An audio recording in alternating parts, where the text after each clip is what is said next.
এই পৃষ্ঠায় যেতে পারি, তোমাদের বইয়ের 46 পৃষ্ঠা, ঠিক আছে? তো এইখানে যে দেখি পারি কিনা, তো এইটার সমাধান এখন আমরা করব। তো এটা খুব সহজ হবে।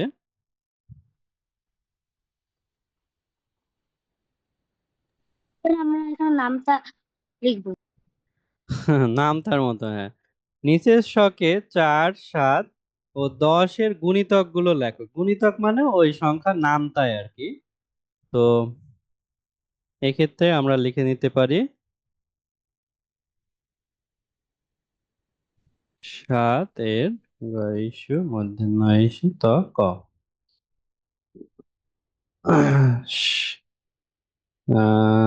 যাই হোক, এটা আর কি 7 এর গুণিতক আর কি। তো 7 এর গুণিতক তো প্রথমে 7, তারপরে 14, 3 সাতা 21, 4 সাতা 28, 5 সাতা 35, 6 সাতা 42, 7 সাতা 49, 7 আষ্টা 56, 7 নং 63, 8 নং 7 নং 63, 7 10 70, তাই না এটা? হুম। তো আশা করি বাকিগুলোও তো তোমরা পারবে, তাই না? জি স্যার। ও, এটা 7 লিখেছি প্রথমে হচ্ছে, আচ্ছা 4টা আমরা লিখিনি, তাই না? আচ্ছা যাই হোক, তারপরে 4 এর গুণিতক, 10 এর গুণিতক এগুলো লিখবা তোমরা। প্রথমে যদিও 4 লিখলে ভালো হতো। আচ্ছা যাই হোক। You can't open a whiteboard than a screen share. তো এখানে কথা আসছে কারো কাছ থেকে। তো লসাগু নির্ণয় করি। আচ্ছা দেখো, এই 9 আর 12, তো 9 আর 12 যদি আমরা ইউক্লিড পদ্ধতিতে লসাগু করি, তো এখানে 9 যেহেতু জোড় সংখ্যা না, তাহলে 2 দিয়ে যাবে না, 3 দিয়ে যাবে। তো 3 তিরিখে 9, 3 চারা 12। তো এরপরে আমরা আবার নিতে পারি। তো আবার সাধারণত যায় না, কারণ হচ্ছে যে একটা সংখ্যা হয়ে যায়, 4 কে ভাগ করা যায় কিন্তু 3 কে ভাগ করা যায় না আর কি। তো কমপক্ষে 2টা নিতে হয়, তো এরকম একটা নিয়ম আছে। তো এরপর আর না নিলেও চলবে। তো এখানে হচ্ছে 3 গুণ 3 গুণ 4। তো লসাগুর ক্ষেত্রে সবগুলোই গুণ করতে হয় আমাদের। তো 3 তিরিখে 36। 9, 4 নং 36 আর কি, 36 হচ্ছে লসাগু। আর এই জায়গা দেখো, আমরা যদি এখানে করি, তো এটা ও না হয়ে কমা যদি হয়, সবগুলো জোড় সংখ্যা 2 দিয়ে করি। 4, 6, 8 আর 16, 8। তো আবারও 2 দিয়ে করি, 2, 3, 4। তো এরপর আবারও 2 দিয়ে করব, 1, 3 3ই থাকবে, 2 থাকবে। এখন আমরা গুণ করব, 2 আছে কয়টা দেখো, 1, 2, 3, 4, 4টা 2 আছে, তাহলে 2 গুণ 2 গুণ 2 গুণ 2 গুণ 3, 3 একটা আছে। তাহলে 2 দুগুণী 4, 4 দুগুণী 8, 8 দুগুণী 16। আচ্ছা, আমি এইভাবে না করে 2 দুগুণে 4, 4 দুগুণে 8, এই পর্যন্ত মনে করো 8 হয়, আর 3 দুগুণে 6 হয়। তাহলে 6 আষ্টা 48 আর কি। এটা 48 হবে আর কি লসাগু। আচ্ছা, এই দুইটা লসাগু কি বুঝতে পেরেছো তোমরা? জি স্যার। হ্যাঁ আচ্ছা, স্যার। আচ্ছা ঠিক আছে। জি স্যার। জি আহ স্যার। 3 নম্বরে দেখো, নিচের ছকে 18, 20, 21, 33, 36, 42, 48, 51, 68, 102, 112, 117 সংখ্যাগুলোর মধ্যে কোনগুলো 3 দ্বারা, কোনগুলো 4 দ্বারা এবং কোনগুলো 3 ও 4 উভয় দ্বারা বিভাজ্য সেটা লিখি। তো এটা মজার একটা অঙ্ক। তো এটা কিভাবে দেখা যায়, এর আগে আমরা 3 দ্বারা 4 দ্বারা বিভাজ্য শিখেছিলাম, তাই না? তো 3 দ্বারা বিভাজ্য কিভাবে নির্ণয় করতে হয় মনে আছে কারো? স্যার এটা তো আমি পারি না। স্যার সংখ্যাগুলো যোগ করে যোগ করে এই যে একজন বলতে পারছে। তো সংখ্যাগুলো যোগ করে আসলে 3 দ্বারা বিভাজ্য নির্ণয় করা যায়।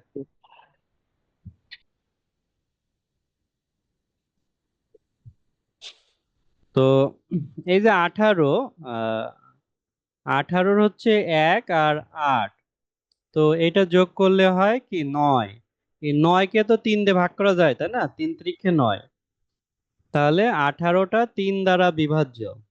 18 এখন 4 দ্বারা বিভাজ্য কিনা 18কে সম্পূর্ণ করে চারের ঘরের নামটা পড়ে দেখি। 4 4 16, 4 5 20 হয়, তাহলে কিন্তু 18 4 দ্বারা বিভাজ্য না। তাহলে যেহেতু 4 দ্বারা বিভাজ্য না, তাহলে 3 আর 4 উভয় দ্বারাও বিভাজ্য না। উম তাহলে 18 আমাদের হয়ে গেল। এখন 20, 20 সংখ্যা কি এই 2 আর 0 যোগ করলে কি 2 হয়, যা 3 দ্বারা বিভাজ্য না, কিন্তু 20 কে 4 দিয়ে ভাগ করা যায়, 4 5 20 আর কি। তাহলে আহ, এখানে হচ্ছে 20 আসবে। আচ্ছা, আমি এটা উল্টাই ফেলছি।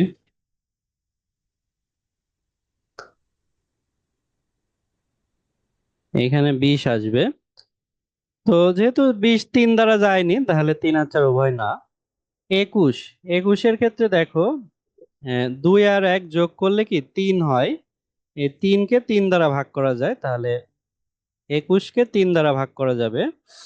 এখন আমাদের 4 ঘরের নামটা পড়লে কি 21 হয়? 4 5 20, 4 ছক 24 হয় না, তাহলে এটা হয়ে গেল 33। 3 আর 3 যোগ করলে 6 হয়, 6 কে 3 দিয়ে ভাগ করা যায়, তাহলে 33 3 দ্বারা বিভাজ্য। এখন এই 33 4 ঘরের নামটা পড়লে 33 হয় না, তাহলে 33 যাবে না। 36 আমরা এখানে একটু মুছে ফেলি। স্যার 36 3 দিয়েও যায় 4 দিয়েও যায়। হ্যাঁ, 3 আর 6 যোগ করলে 9 হয়। 3 তিরিখে 9 হয় আর কি। তাহলে 36। এখন 4 ঘরের নামটা বললে 4 4 নং 36, তাই না? 4 নং 36, তাহলে 36 যাবে। তাহলে 36 3 জায়গায় গেল, তাহলে এখানে আমরা 36 লিখবো আর কি। তারপরে 42 দেখো 4 যোগ 2 6 হয়, তো 6 কে 3 দ্বারা ভাগ করা যায়, তাহলে 42 এখানে আসবে। আর 42 কে কি 2 দ্বারা ভাগ করা না, 4 10 40, তাহলে 4 11 তো 44, 42 হবে না, এটাও বাদ। 48 দেখি।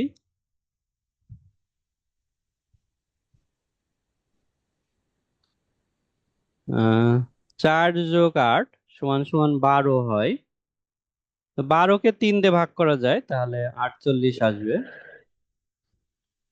আহ এখন সমস্যা হচ্ছে 48 কে আমরা 4 দিয়ে ভাগ করব, তো এটা ভাগ যাবে আসলে, 48 আসবে, তাহলে এখানেও 48 লিখবো। আচ্ছা, এই বিষয়টা কি তোমরা বুঝতেছো? হ্যালো? জি স্যার জি আচ্ছা, স্যার। বুঝতে পারলে ভালো। তো 51 বিষয়টা দেখো, 5 আর 1 যোগ করলে 6 হয়, তো এগুলো কিন্তু আমরা মুখে মুখেও করতে পারি। 6 কে 3 দিয়ে ভাগ করা যায়, হ্যাঁ 51 আসবে। তো 4 ঘরে 51 কে আসলে 4 দিয়ে ভাগ করা যায় না। উম তারপরে 68, 6 আর 8 যোগ করলে দেখি।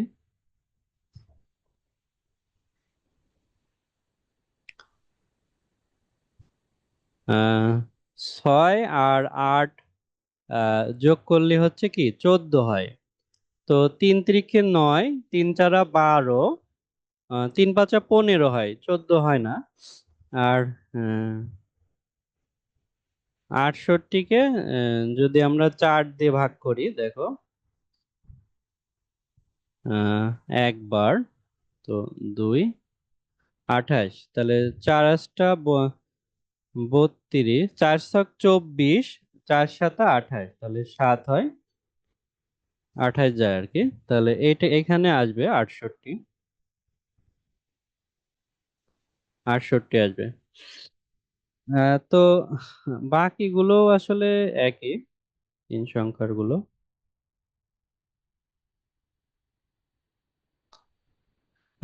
যেমন 102, 1 0 আর 2 যোগ করলে আসলে 3 হয়, তাহলে 102 এখানে আসবে। আর 102 এর ক্ষেত্রে দেখো আমাদের শেষের সংখ্যা অর্থাৎ 02 কে 4 দিয়ে ভাগ করতে হবে। তো এই 02 অর্থাৎ 4 দিয়ে বিভাজ্যর ক্ষেত্রে শেষের 2 অঙ্ক, ঠিক আছে, এই শেষের 2 অঙ্ককে 4 দিয়ে ভাগ করতে হবে। তো 02 কে যেহেতু 4 দিয়ে ভাগ যায় না, তাহলে এটা হবে না। তো 12 দেখো, 1 যোগ 1 যোগ 2 অর্থাৎ 2 3 4, এটাও যাবে না। আর এইখানে যে শেষের অঙ্ক 12 ছিল, আচ্ছা দেখো এই যে 12 ছিল, 12 কে 4 দিয়ে ভাগ যায়, তাই এটা এখানে আসবে 112।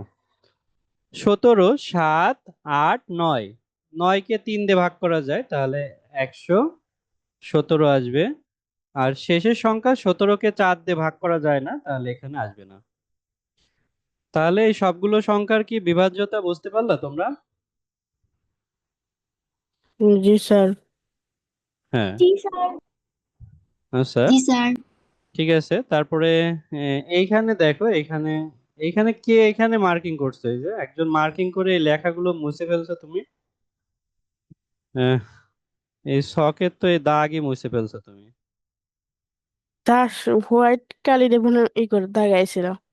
হ্যাঁ হ্যাঁ, এরপরে এটা দেখলে কিন্তু ক্লাসরুম থেকে বের করে দেবো।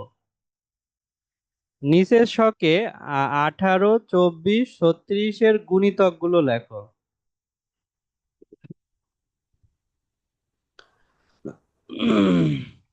আহ, আচ্ছা, গুণিতক তো বের করা আমরা জানি যে গুণিতক এইভাবে বের করে, অর্থাৎ 18 সমান সমান 1 গুণ 18, তারপরে 9 দুগুণী 18, এভাবে আর কি।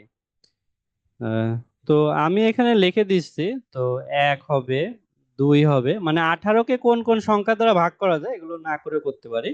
মানে 2 দিয়ে ভাগ করা যায় 18 কে, 3 দিয়েও তো ভাগ করা যায়, তাই না? তারপরে 3 6 18, তারপরে 4 দিয়ে যায় না, 4 দিয়ে কি যায়? 4 দিয়ে যায় না। আচ্ছা, 2 দিয়ে ভাগ করে কত হয়েছিল দেখো, 9 দুগুণে 18, তাই না? তাহলে 9 বসবে। 3 দিয়ে ভাগ করে 3 6 18 হয়েছিল। তো এখানে একটা সমস্যা হয়েছে, 6টা আগে আসবে, 9টা পরে আসবে, 18টা পরে আসবে, এভাবে।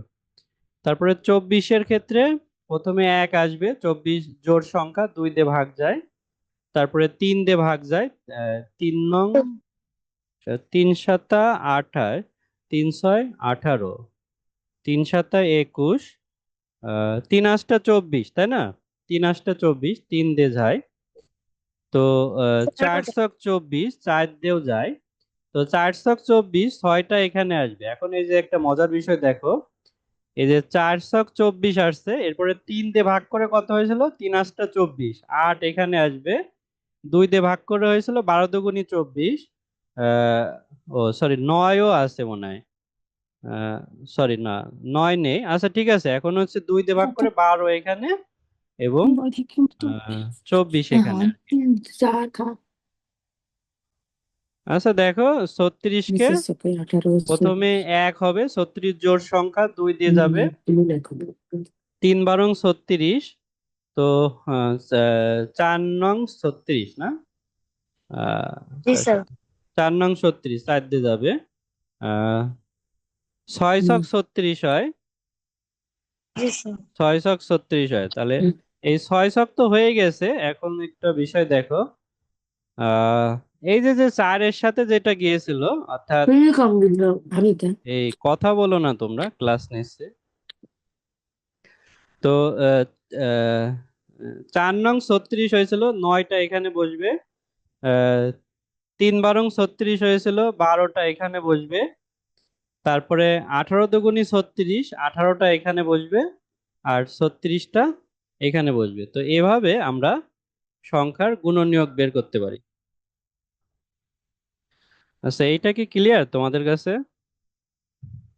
জি স্যার। ఇది no, no, no, no. No no বলছো কে? আচ্ছা, এই 5 নম্বর অঙ্কটা তোমরা পারবে। 6, 8 আর 12-র গসাগু। তো তারপরে আমি দেখাই দিচ্ছি। মনে করো 6 আছে, 8 আছে, 12 আছে। ইউক্লিড পদ্ধতিতে করলে সবগুলোই জোড় সংখ্যা, আমরা 2 দিয়ে নেব। 3, 4, 6। তো আর আমাদের যায় না, অর্থাৎ এর গসাগু হবে হচ্ছে এই 2, ঠিক আছে? এটা আর কি। কারণ গসাগুর ক্ষেত্রে সবগুলো সংখ্যাকে আমাদের মৌলিক সংখ্যা দ্বারা ভাগ করতে হবে। তো 4 আর 6 কে 2 দিয়ে ভাগ করা যায়, 3 কে 2 দিয়ে ভাগ করা যায় না। আবার 3 কে 3 দিয়ে ভাগ করা যায়, 6 কেও 3 দিয়ে ভাগ করা যায়, কিন্তু 4 কে 3 দিয়ে ভাগ করা যায় না। তাই 2 থাকবে। নিম্নের কোন দুইটি সংখ্যার নিম্নতম সাধারণ গুণিতক 30 আর কি? তো স্যার ক এইটা হবে নাম্বার? 5 আর 6।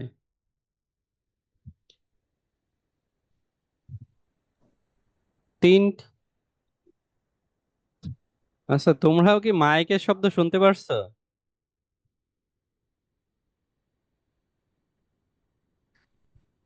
তিনটি বাস যথাক্রমে 3, 4, 5 মিনিট পর পর থামে। নিম্নতম কতক্ষণ পর বাস তিনটে একত্রে থামবে? আহ, তো এই নিম্নতম থাকলে হচ্ছে গসাগু হয়, ঠিক আছে? তো এর গসাগু করলে 60 হবে, 60 মিনিট। তারপরে 5, 7 এর গসাগু কত? এর গসাগু হবে হচ্ছে 1, কারণ 5 আর 7 মৌলিক সংখ্যা, গসাগু 1 হবে। তারপরে 15টি আম, 25টি লিচু সর্বাধিক কতজন শিক্ষার্থীর মধ্যে ভাগ করে দেওয়া যাবে? আহ, স- সর্বাধিক আহ, সর্বাধিক আছে, তাই এখানে হচ্ছে আমরা ই করব। এটা হবে হচ্ছে 5 হবে। আচ্ছা, সর্বাধিক থাকলে গসাগু হবে, আর নিম্নতম থাকলে হচ্ছে লসাগু করা হয়েছিল এটা। এইটা হচ্ছে লসাগু হবে, জি স্যার। আর এইটা হচ্ছে গসাগু হবে আর কি। এটা আর এইগুলো তো তোমরা পারবে, গসাগু লসাগুর পূর্ণরূপ। নিচে 3 দ্বারা বিভাজ্যতা নির্ণয়, নিচের সংখ্যাগুলোকে 4 দ্বারা বিভাজ্যতা নির্ণয়। আমরা একটু আগে ছকে পড়েছিলাম কিভাবে 3 এবং 4 দ্বারা বিভাজ্যতা নির্ণয় করে। তারপরে এই দুটো সংখ্যার লসাগু, আহ এইটার গসাগু। এটা দেখো, আমরা যদি 7 আর 13 লসাগু করি, তো এইটা কিন্তু 7 মৌলিক সংখ্যা, 13 মৌলিক সংখ্যা। তাহলে আসলে এখানে এভাবে হবে না, আমাদের মেনলি 7 আর 13 গুণ করতে হবে, ঠিক আছে? গুণ করে যেটা হবে আর কি। তাহলে গুণ করলে হবে হচ্ছে, সরি এইটা আর কি, 3 7 21-এর 21-এর 1 হাতের 2 থাকে, 7, 8, 9 হবে, 91 হবে। আর 13 আর 17-র গসাগু, 13 মৌলিক সংখ্যা, 17 মৌলিক সংখ্যা, গসাগু 1 হবে।